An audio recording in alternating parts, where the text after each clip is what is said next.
Take these golden wings, learn to fly all your life. You were only waiting for this moment to arrive. Blackbird singing in the dead of night. Take these golden eyes, learn to see all your life.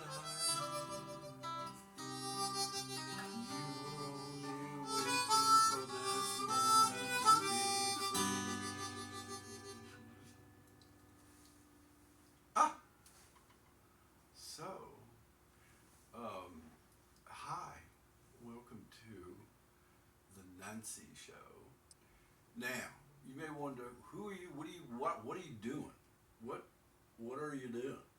So the answer is this: we're doing improv, which is not improvement; it's improv. So how do you do improv, Nancy? Exactly. Improvise. That's right. So it's very simple. There's only two words you need to know: yes and. So when someone says it's raining mice, you say yes, and there are all gray mice, which is different than last week when they were brown, and that's where you start. And then the next person goes, yes, I know, but then you can drop the yes after a while and just carry on, right? So the one thing, a couple things you want to avoid are, oh no, no, no, no. The no.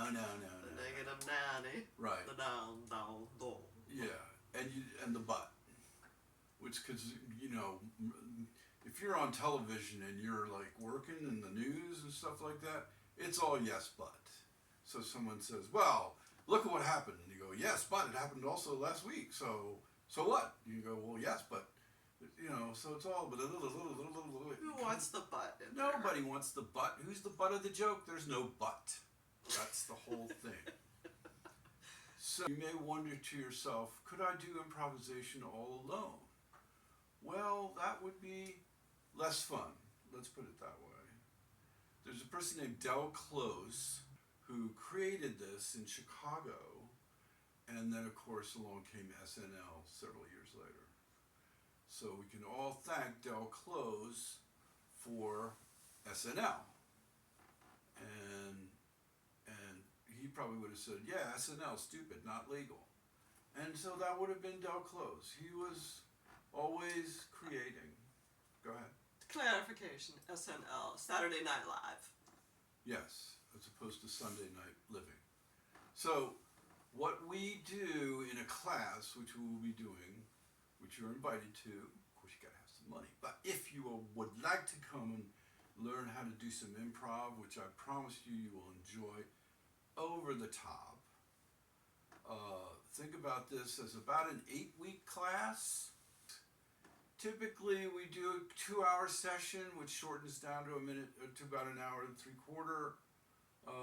And then you will see amazing things happen, because people will find in themselves the joy of saying things they didn't even know they knew about things that they really love and find fascinating. One thing for me is raising children. Raising children for me is very exciting. And so I was thinking yesterday, well, why do children cry when they're at the beach with their mom and dad there and they have to go and they start crying?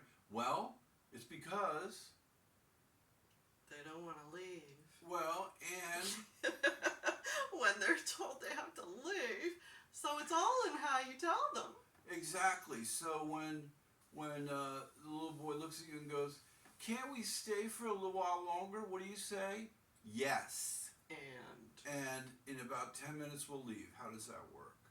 And the child will look at you and go, that's what I they love you, typically Mommy do. and Daddy. But whereas opposed Yes. if you go, he says, well, do we have to go? And you go, yeah. Oh, no. Then no. the crying, Tears, the tears come. pain, suffering, all that So stuff. we have to ease their transition. Right. And I hope you get the idea. It is a wonderful way to open open yourself to things that you can say, you know, at the dinner table that no one expected you to say, which some are funny and some are really powerful, soulful, momentous statements. So improv doesn't have to be funny? Well, we try to make it funny because if we don't, they start to go. They look at their watch. They start looking at their They're watches. looking at their watch, and the watch is not moving. So, Yeah, the moment somebody says something sour, you just have to refer to them as pumpkin. yes, And it turns the whole thing around. yes. See, this is why we invited her along. So, any questions? No? Good. Okay, I'm glad you got all that. If you have questions, If you and if you can identify our mystery guest this evening, you will please email me at iamnancyshow@gmail.com. And we're going to have a wonderful, fun time learning improv. And the first to identify the mystery guest will receive an additional 10% off. And as usual, 10% of all the proceeds will go towards the charity of our choice, which will probably be along the roads of arts, like the Good Shepherd Arts program that caters to artists and helps them with some of their financial needs. So just as we had Art and Garfunkel, right? Remember them? So we have Art and Art's friends. So if you want to guess my name, my middle name is Fragilistic. And my last name is Expialidocious. So see if you can get it. If you can get it, you win. And we have for you this evening, we're going to segue into, we're not going to have any items on this show per se, we're not going to talk about them, but if you see what you like, because it's springtime, we're having birds and bees and things that fly and such, so you'll please let me know at iamnancyshow@gmail.com if you're interested in any of these that you see on the show. And next show I will talk about them some more. But we're going to segue right away into our famous artist. And our famous artist is Raphael, the Italian Renaissance painter, famous for many of his Madonnas in the Sistine Chapel. He was commissioned for the Palace of at the Vatican in Rome by Pope Julius II as his chief architect. This was in 1514. Raffaello Sanzio, he did have a last name, but so many of us, we just say Raphael and we know who we're talking about. He was born on April 6th, 1483 in Urbino, Italy, which at the time was a cultural center for the arts. And his father, Giovanni Santi, was a painter for the Duke of Urbino, Federico da Montefeltro. And Giovanni taught the young Raphael basic painting techniques and exposed him to the principles of philosophy at the Duke of Urbino's court. Sadly, when Raphael was only 11 years old, his father passed away. And he was responsible for overtaking the daunting task of managing his father's workshop. But his success was so great that he was soon considered one of the finest painters in town. As a teen, he was commissioned to paint for the Church of San Nicola in the neighboring town of Castello. I want to show you some of his beautiful paintings. He moved on to Florence in 1504 and was influenced by the works of Italian painters Fra Bartolomeo, Leonardo da Vinci, Michelangelo, and Masaccio. To Raphael, these innovative artists had achieved a whole new level of depth in their composition. And from 1504 through 1507, he produced a series of Madonnas, which extrapolated on Da Vinci's works. He experimented with this theme while at Florence and created his most ambitious work there, the Entombment, which was evocative of the ideas of Michelangelo, recently expressed in the Battle of Cassina. By 1514, Raphael had achieved fame for his work at the Vatican and was able to hire a crew of assistants to help him finish the paintings and frescoes, freeing him up to focus on other projects. His largest painting on canvas was the Transfiguration, commissioned in 1517. And he began to have time to work on architecture. He also designed Rome's Santa Maria del Popolo Chapel in the area within St. Peter's new basilica. His architectural work wasn't limited to religious buildings, though, and he extended work on palaces, details to define an architectural style of the late Renaissance and early Baroque periods. On the same day of the month, he passed away in 1520 on his 37th birthday. He died suddenly and unexpectedly of a mysterious cause in Rome. And I want to show you some of his beautiful paintings. Here's a portrait of himself. And I want to show you some of those beautiful Madonnas. Here's the Sistine Madonna. And please let me know if you've seen these in person, but aren't they fabulous? Look at the colors, and it's so very lifelike. Even, angels, we don't even know what they look like, but those little cherubs in the bottom are so precious. He took from real life. Oh, here's a fun one. The Triumph of Galatea. Such an ocean scene in the water. Look at the dolphins or porpoise. And such colors. One more. I want to show you Transfiguration. Oh, he really had a different idea of what may have really happened, or including, beyond the earthly experience. It looks like he has here men and women who have gone before us and are in purgatory, or some of the prophets and saints that went before us below there.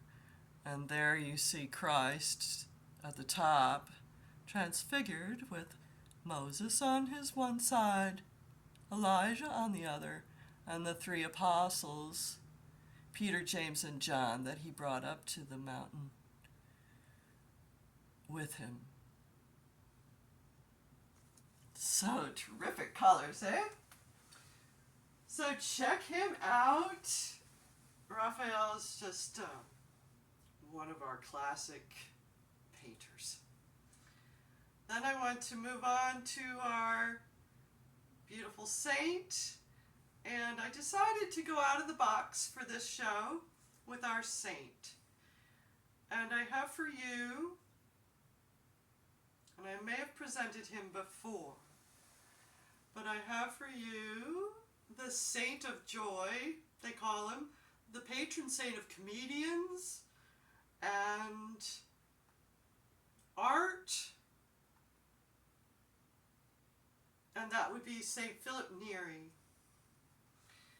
He was somewhat of a contradiction, combining popularity with piety against the background of a corrupt Rome and a disinterested clergy in the whole post-Renaissance malaise. At an early age, Philip abandoned the chance to become a businessman, and he moved to Rome from Florence and devoted his life and individuality to God. After 3 years of philosophy and theology study, he gave up any thought of ordination. The next 13 years were spent in a vocation unusual at that time, that of a layperson actively engaged in prayer and the apostolate. At the urging of his confessor, Philip was ordained a priest and soon became an outstanding confessor himself, gifted with the knack of piercing the pretenses and illusions of others, though always in a charitable manner and often with a joke. He arranged talks, discussions, and prayers for his penitents in a room above the church. He sometimes led excursions to other churches, often with music and a picnic on the way. Some of Philip's followers became priests and lived together in community. There was the beginning of the oratory, the religious institute he founded. A feature of their life was a daily afternoon service of 4 informal talks with vernacular hymns and prayers. And one of his followers, Giovanni Palestrina, composed music for the services. The oratory was finally approved after suffering through a period of accusations of being an assembly of heretics, where laypersons preached and sang vernacular hymns. So the critique came in, but Philip Neri, he was just all about spreading the joy of the Lord. His advice was sought by many prominent figures of the day, and he was one of the most influential figures of Counter-Reformation, mainly for converting personal holiness and influencing people within the church itself. His characteristic virtues were humility and gaiety. After spending a day hearing confessions and receiving visitors, Philip Neri suffered a hemorrhage and died on the Feast of Corpus Christi in 1595. He was beatified in 1650 and canonized in 1622. 3 centuries later, Cardinal John Henry Newman founded the first English-speaking house of the oratory in London. And this good information comes from franciscanmedia.org, and they have a nice reflection. Many people wrongly feel that such an attractive and jocular personality as Philip's cannot be combined with an intense spirituality. Philip's life melts our rigid, narrow views of piety. His approach to sanctity was truly Catholic, all-embracing and accompanied by a good laugh. Philip always wanted his followers to become not less, but more human through their striving for holiness.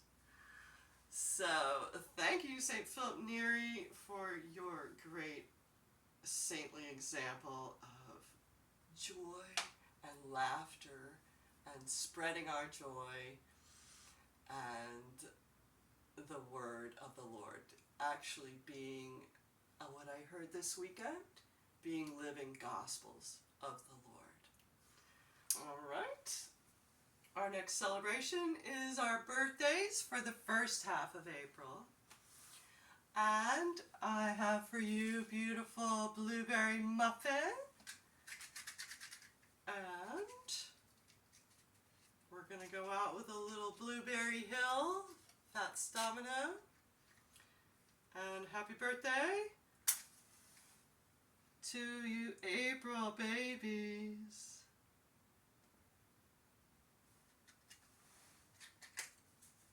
All right. I